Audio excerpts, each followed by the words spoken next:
opposed to all of that. I am firmly opposed to, yes, welfare does have a purpose and a place.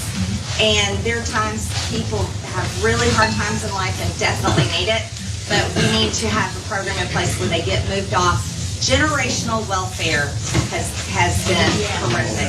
And the communities that it has affected has done nothing for them but cause, why does a woman need to be married if she can be married to the government and keep getting a government check?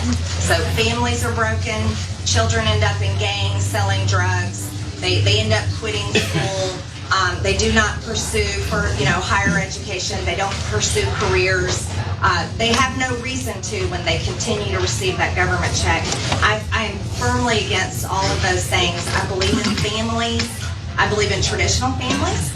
I believe in marriage. I believe in parenting our children, not just ignoring everything they're doing and enabling bad things.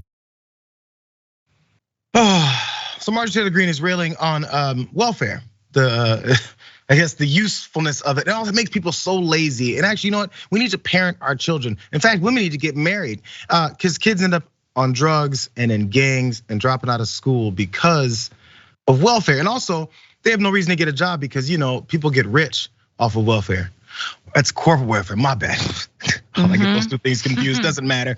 As long as we're railing on the most vulnerable in our country, that's a winning formula for you. As wrong as she can possibly be. Because let's go into some details about how lazy welfare makes people. So government economic security programs such as food assistance, housing subsidies, and working family tax credits, which bolster income, help families afford basic needs and keep millions of children above the poverty line. Also have long-term benefits, studies, not just Marjorie Taylor Greene talking. They help children to do better in school and increase their earning power in their adult years. Weird, she said they drop out. Other economic security programs have been found to improve health outcomes at birth, raise reading and math test scores in middle school, increase high school completion and college entry, lift lifetime income, and extend longevity. It's almost like everything she said is the exact opposite of reality, because reality has to be there for you to actually push back on everything that she says. More. In addition, a recent well-known housing study found that housing vouchers that help poor families move to less poor neighborhoods before children turn 13 raise the earnings of those children by 31% when they reach adulthood.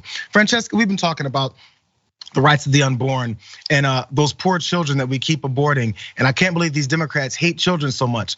Hey, everything she said when she said she's looking to protect children is actually the opposite. Now, when they talk about how crime rates go up and people are in gangs and people are hungry and people are dropping out of school, this is one of those things that actually facilitates and keeps that from happening to the extent that it could. And they want to cut that out too so they can blame it on someone else. Yeah, and welfare, much like affirmative action, and which Republicans hate, and they believe.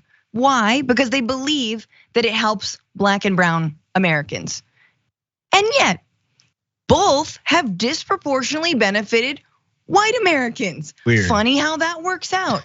And it's incredible. I mean, the stats are there that welfare has predominantly helped low-income white Americans. And that's not to say it's bad, them just the facts too. Let's not ignore that. So when you're trying to do essentially a race baiting game, which Republicans love to do, which essentially, since Reagan, right? Blame Black women for having too many kids. It's tale as old as time and it continues today. And yet, not only do the stats show that people are better on welfare, they get a better leg up, they can actually start businesses, go to school, all the things, but that also, of course, it's going to be disproportionately white people that are benefiting from this.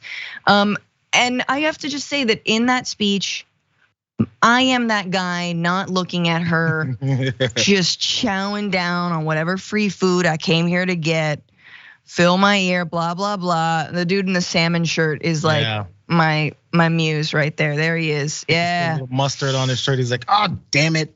He's like, oh, I forgot my hearing aid. That's okay, I don't really need to hear this. Frank and that Diet Coke, it's a lovely situation.